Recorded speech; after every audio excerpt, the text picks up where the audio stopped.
Okay, I've been watching this Netflix series called QB1 Beyond the Lights. I actually started with season 2, kind of weird, and then I eventually got to season 1. So I've watched all season 2. I just finished season 1, and the show follows the nation's top quarterbacks, documentary style, as they play their senior seasons before going off to college. I mean, these are guys like Tate Martell, who's at Miami, Rael Mitchell, who's at Iowa State, Justin Fields at Ohio State, Jake Fromm from Georgia. And when I watch all these quarterbacks and all their journeys, Jake Fromm stood out to me. Fromm? I'm going to say Fromm. He stood out to me. And by the way, when you pronounce Jake Fromm's last name, no matter what I say, someone gets mad at me. Either I'm wrong for saying Fromm or I'm wrong for saying Fromm. I'm going to say Fromm. That's what I'm comfortable with. If it bothers you, I'm really sorry. Click away from the video. But I really like this guy. I really, really like his attitude. He's just different from all the quarterbacks. All these quarterbacks, Tate Martell, Rael Mitchell, they're all just like looking ahead of their senior years to college. They view their senior years as like an annoying obstacle to get through rather than something to overcome. Guys are worried about getting hurt. They're literally always talking about how it's going to be better in college. College this, college that. And like they're just trying to get through their senior year. And Jake Fromm was different. He just had this attitude I was so drawn to. He was more motivated. He wanted to win a state championship. And while all the other quarterbacks seemed to be coasting and trying to just survive their senior year, Jake's head was in a different place. It was really cool. And I really admired and respected his attitude. He was present in the moment and had this just poise and comfortable determination I really liked. And I have not really paid a lot of attention to Jake Fromm as an NFL prospect. Admittedly, my fault. I should have looked at his success in college and probably been paid attention sooner. But I looked at the traits he showed in this TV show, and I was like, man, that is what you want from an NFL quarterback. I really, really liked it. He's just a cool cat. Before a game at a media event, there's this big defensive end on the other team who's talking smack right in Jake Fromm's face. And he's talking about how he's like, I'm going to sack you, Jake. He's talking about he's going to sack him. And it's somewhat lighthearted, but it's still kind of an imposing figure. This big dude who's a 5-star linebacker talking about he's going to sack you a bunch in your game. And Jake wasn't fazed. Just totally even keel. Did it not even like in a cocky way, just unbothered. And I was like, man. And in fact, during the game, the guy does actually sack him in their game. And he goes, "Dadgummit, you suck." Like he just has this like, you ruined my plans, the same way you would be mad at a mosquito for landing on you when you're in the hot tub. Like he just was like, get out of here. Like didn't even care. And I just was so impressed with the level-headed nature of Jake. He's just calm. He's confident. He's not cocky. He's so comfortable in his own skin. And I understand, this is all from my portrayal on a TV show. I get it. It's a documentary-style TV show. I think it's really how he is.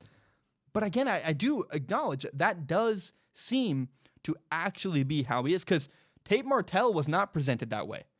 Rael Mitchell was not presented that way. Tyvon Bowers was not presented that way. I think Jake Fromm is a different kind of quarterback with a different kind of thing inside his head. And it seems like he's just a level-headed guy. I mean, look at his moments in big football games. He's delivered. He played really great. And look at it, just his career at Georgia in general. At Georgia, Jake Fromm has held off 2 really talented and I think more physically talented quarterbacks than himself. Jacob Eason had a bigger arm than Jake Fromm. Jacob Eason transferred to Washington because Jake Fromm beat him out. Justin Fields had to transfer to Ohio State because Jake Fromm beat him out, even though Justin Fields is a far better athlete than Jake Fromm. And to me, that says this guy he doesn't need to be the most physically gifted quarterback to be the best guy in the room. Whatever he's got going on mentally, his work ethic, his leadership, all of it, I just, even through the TV screen, I was gravitated to Jake Fromm, and I was like, man, I have never given him enough attention before, and I was wrong. I was wrong to not give him more of a look as an NFL quarterback. I'm going to go do a film review of him next week. We'll see if he can actually play. I think he can, just from what I've seen a little bit. But he doesn't have the strongest arm. But again, what he has mentally, this poised, confident, totally comfortable in his own skin vibe. I believe those are really important traits that an NFL quarterback should have. And Jake, has my attention more than he ever has before. And I'm excited to watch him this year and see if he really does deliver and turn into one of the best quarterbacks in the NFL draft next year or in the next couple of years. Maybe he waits 2 more years before he goes.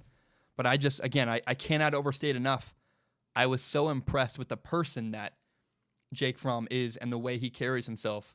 I learned a lot, really about myself and about how I want to be.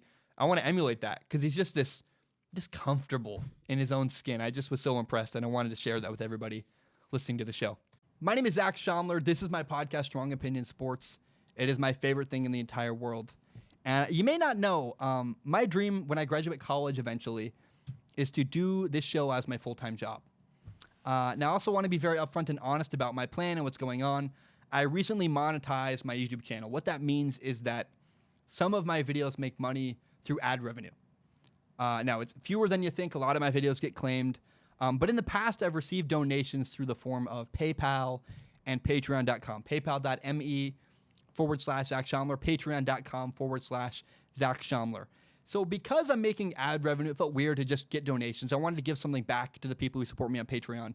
So now there's a reward. If you support me on Patreon, you can submit questions at the dollar level or above. You just need to give $1 a month. If you do that, you can submit questions to a pool of questions where I look at. I'll read all the questions on Patreon, and I pick the top couple every episode and read them and answer them on a segment called Ask Zach. Pick the top couple questions and answer them at the end of every single episode. Now, that's for people who want to support me with money. If you have no money to give, I totally understand. I've actually never supported anybody on Patreon. I feel kind of weird about that. I'm a broke college kid myself. I totally understand.